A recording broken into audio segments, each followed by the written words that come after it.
Hello, this is Tony Blazer, back with another video here for the Motocross Vault. And what I'm going to do for this one is we're going to take a look back at one of the KTM machines from the 1980s, an era when KTM was certainly not the most dominant brand in the sport as it is today. You know, today KTM dominates racing, both here and overseas. In the GPs, they kick butt. Here in the U.S., they're the reigning Supercross champion. They haven't won the outdoors the last couple of years with Eli Tomac taking it on the Kawasaki, but they've been real close. KTM is, again, a trendsetter. They were kind of the driving force behind getting electric start on all these motorcycles now, and they're clearly one of the most powerful brands in the off-road arena now in terms of influence and sales as well. It wasn't always the case, though. In the 90s, KTM actually went belly up. They actually filed for bankruptcy in about 91 or 92, I think. They were really kind of a bit player, as I said. They were rare to see them. I never saw one at a track here locally, you know, really until the mid-90s, mid-late 90s, the first time you'd actually see one around. In the 80s, certainly, I never saw anybody riding them. You know, you read about them sometimes in the magazines. They weren't even included in a lot of shootouts a lot of times. They were considered kind of strange motorcycles by, I think, most people here in the U.S. To their credit, they're one of the few brands that survived the onslaught of the Japanese. You know, brands like Osa and Bultaco, Mako, they all kind of went to the wayside, but, you know, KTM survived. Husqvarna sort of survived. They got sold to Cagiva in the late 80s, and then Husqvarna, and then now KTM owns them. So the brand is survived, but really that's only the name that's there. KTM is one of the few brands that really kind of made it through that, and then made it through the dark days and came out the other side as one of the most successful brands in the sport. So kudos to them. But this video is going to cover a bike from when things were a little bit different for KTM, and they were just kind of trying to break in here to the U.S. and get some success. This is going to be, again, about the 87 version, the 87 KTM 250. This is the first year for a couple of innovations. And when you see this bike, you can see there's, even though it wasn't really successful, it was cutting edge in a lot of ways. You know, you'd see features like upside-down forks, some pretty trick features on KTMs. They were one of the first ones to add things like a removable subframe, linkage suspension. People don't think of KTMs. They think all KTMs didn't have linkages back in the 80s. They did have linkages. They were right up there with the Japanese. They were kind of keeping step for step in terms of technology, but the performance was maybe a little out of step. But in any case, it's an interesting story and a bike that I imagine if you're not a real big motocross aficionado, you probably don't know a whole lot about. So hopefully you'll find this interesting. If you do, please subscribe to the channel, ding that bell. If you're watching on YouTube, if you're watching on Facebook, if you could like it and share it, I would really appreciate it. Help grow the channel. And here's the story of the 1987 KTM 250. As I said in the opening, KTM was not really a major player in American motocross in the 80s. But they were very successful on the international stage. In the 70s, actually, they had been the winner of 3 world motocross titles with Russian-born Gennady Mosiev. I don't know, hopefully I'm not slaughtering that, at the controls.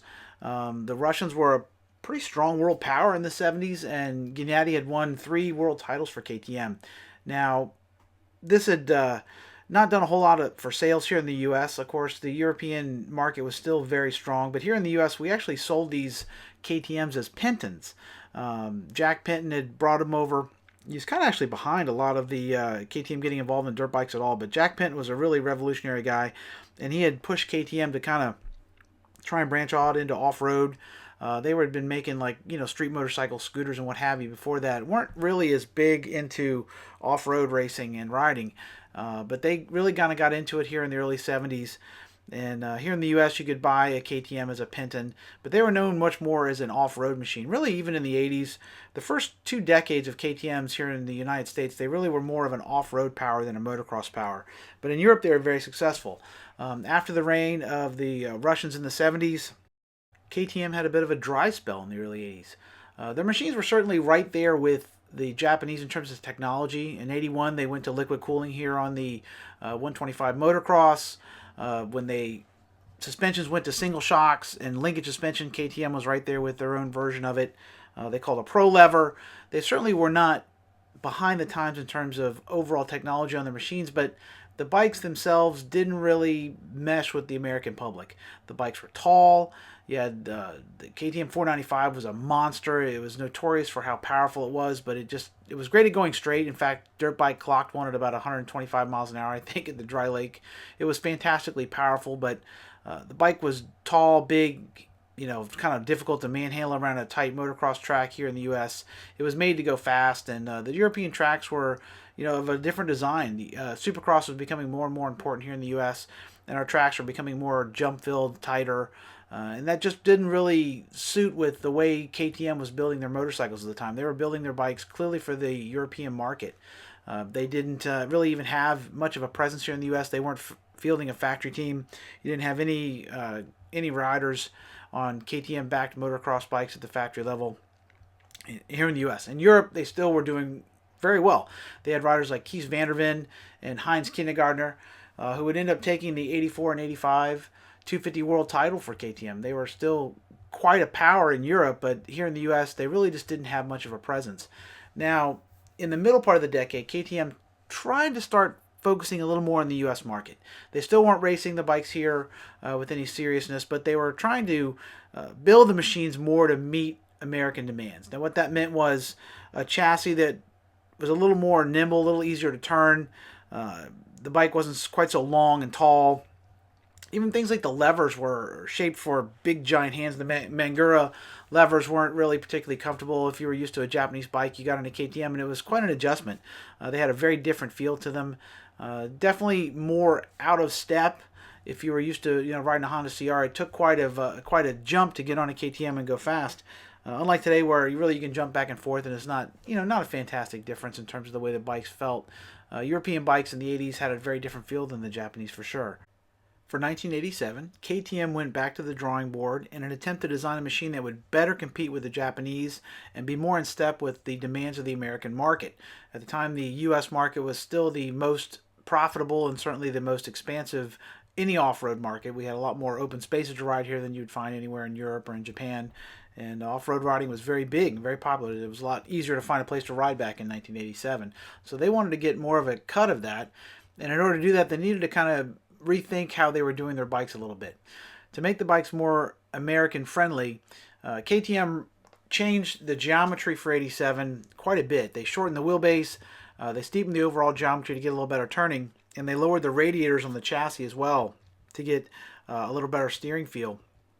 Bodywork was new. The suspension was similar to 1986, but they made some changes both front and rear. And it featured an all-new motor that incorporated a power valve for the first time. Now, the big deal in 1986 had been a digital ignition on the KTM. The idea behind this new ignition system was to give the machine a more precise throttle control and give the bike better response at different RPM ranges. Instead of having a standard curve that was linear, this new ignition was designed to step up the timing advance over 255 different settings that would give it a more precise control. Basically, like anything you would see now, but this was pretty revolutionary stuff back in 1985 and 86. Now, for 87, as I said, they added a all-new power valve system for the first time to the 250 KTMs. They also added a new clutch to supposedly help get a little better action out of it. This was always kind of a problem with these KTMs. Really one of the areas where they really noticed kind of a deficiency to the Japanese. The Japanese typically had better shifting, better clutches. These early KTMs in the 80s, they had pretty persnickety gearboxes, and the clutch feel wasn't great. They didn't take to a lot of abuse, and they were also kind of like an on-off kind of deal. So the new clutch was certainly welcome for 1987. New brakes. Now, you'll notice one thing that's kind of cool about the KTM at this point. It has a rear disc brake. It actually had a rear disc brake in 1986, which was one of the only machines that had it at the time. Kawasaki being the only other manufacturer that was still that had a disc brake at that time. So it's pretty advanced stuff. As I said, the KTM was no slouch in terms of technology. You'll notice the upside down forks here, these USD forks. These are a set of White Power, which is currently WP, clearly because White Power would not be a kosher name to have these days, but back then they were called White Power. They were Dutch built. They were 4054, which refers to the size of the 40 millimeter stanchion tubes. Upside down forks. These forks had been introduced on the 500 in 1984, so they'd had them quite a bit before the Japanese. The Japanese wouldn't have USD forks on their machines until 1989 would be the first year they'd start using them. So this was pretty trick stuff at the time. The problem with mostly wasn't the components. These Dutch-built stuff, the White Power suspension was pretty premium. It was actually really well built, but typically they came kind of set up for European tracks, and most American testers didn't really care for these. As I said, I didn't ride one. I've never ridden one of these. Just going on what testers thought at the time, and most of the complaints were more to do with setup, not quality of the components on these things. So for 87, they tried to make the chassis a little more nimble, the motor a little more snappy, better clutch, more power. They, as I said, they changed the ergonomics, made the bike a little more compact too. This bike's, like I said, the early KTM's felt real tall and kind of ungangly, difficult to turn. Felt kind of like a Freightliner out there. This new 87 though was much slimmer. The bodywork, a lot of people actually in the magazines compared it to like a 125. The bike wasn't particularly light. It was actually heavier than a lot of the Japanese, but it felt light because the ergonomics were very good on it. This was, like I said, was a pretty significant improvement in terms of feel over previous KTM's. This was, you could tell that the Austrians were really trying to make the bike a little more palatable to a American consumer. Now, one thing you will notice, there are still little quirks here to it. It has the Kickstarter is still on the left. That was a European thing going back to the 70s there. Something that actually Honda emulated in '78 when they were trying to, when the Europeans were king, they were actually copying the Europeans. But by the mid '80s, the Japanese had kind of supplanted them. So it's kind of interesting that they were still using that. I'm sure that probably still put off some people. My '83 480 and my '78 CR had a left kick, and I never had any trouble kicking it with my left foot. It was the same as the right to me, but I know some people actually would stand off to the side of the motorcycle and kick it. I always thought that was weird. But this is, I think they finally got rid of this in 1989. 89, no, 90. 90 was the first year with the total redesign, the Brock Glover bike. So for 90, they finally ditched this left-hand kick and went with a more traditional Japanese layout. In terms of performance on the track, the 87 KTM 250 turned out to be a huge improvement over previous models. The new chassis was much more nimble. It wasn't going to turn underneath like a really sharp turning machine like a Honda CR, but it was going to offer you much better stability in the rough and speed. It was a great all-around chassis. Turning was much improved over previous KTM's.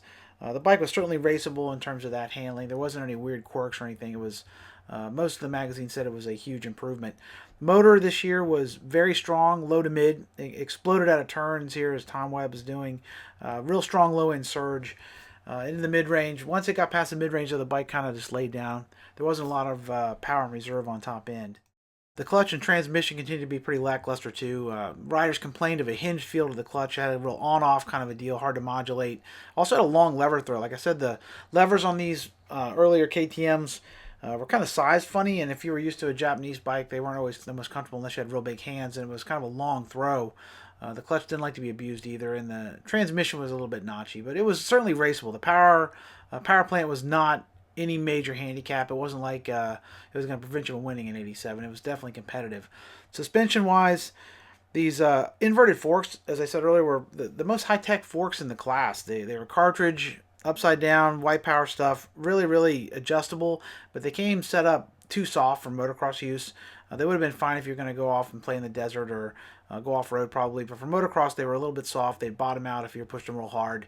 The shock in the back was better set up. It was set up as far as spring rate and damping was well in line for most motocross use. So if you're going to go out there and race at stock, you're going to end up with kind of a stink bug thing. The forks were a little too soft and the shock was well set up. Really the only people complained about in the shock was the rebound was a little quick maybe, but it was certainly raceable stock.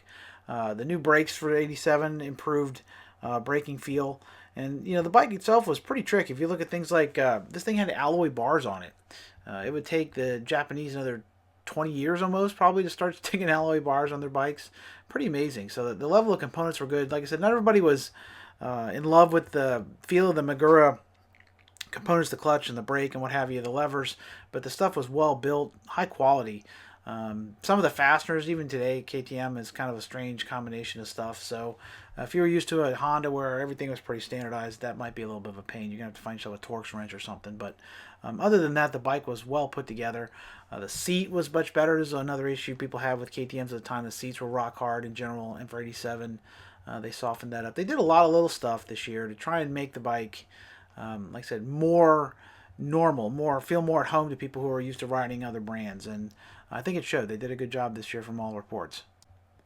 Now, when you compare the KTM to its main rivals in '87, which would have been the big four Japanese, it actually stacked up pretty decently. It was by far the most competitive KTM to that time in terms of, you know, what American riders at least were looking for at the time. The bike actually beat out the Yamaha YZ. It finished 4th overall out of 5. It wasn't good. The Honda CR kind of wiped the floor with everybody that year. The RM had a much improved suspension that year, but the engine was a little bit mellow. Good overall bike, though. I did have a chance to ride those quite a bit, and they're pretty fun. But the KX this year was a torquer. The Yamaha, the main problem with it was the suspension in '87 was awful. They had not gone to cartridge forks yet, and the suspension on that '87 YZs was just terrible. So the KTM actually beat it out. It finished, like I said, right in front of the Yamaha, behind all the other Japanese bikes. But at the time, that was pretty good finish for KTM. Again, I don't think this bike was enough to bring it into the mainstream. The fact that they weren't racing it at the factory level, weren't really putting it on display, I certainly think hurt sales. But the bike probably was better than people's perception of it was. I think, anytime you read one of the tests from Dirt Ride or Dirt Bike or whatever, they're all impressed with the machine. It just wasn't really in the mainstream mind share of most 125, 250, and 500 riders at the time. Most of us were thinking Japanese. I was a teenager then, and I wouldn't have wanted a KTM. I thought they were weird. So I think that was as much perception as anything. But the guys who rode KTMs rode in the woods. Guys like Kevin Hines and stuff were real successful on them. I think he actually won the enduro title this year. So you saw them in the woods and enduros and stuff and GNCC and what have you. But in motocross, it still would take a few more years for KTM to break into the mainstream, and they certainly have done that now. If you like this sort of thing, like I said, check out the other ones I've done. I've done several reviews here on YouTube and posted them on Facebook. I've written a ton more. There's over 140 classic reviews on pulpmx.com, the site I write for.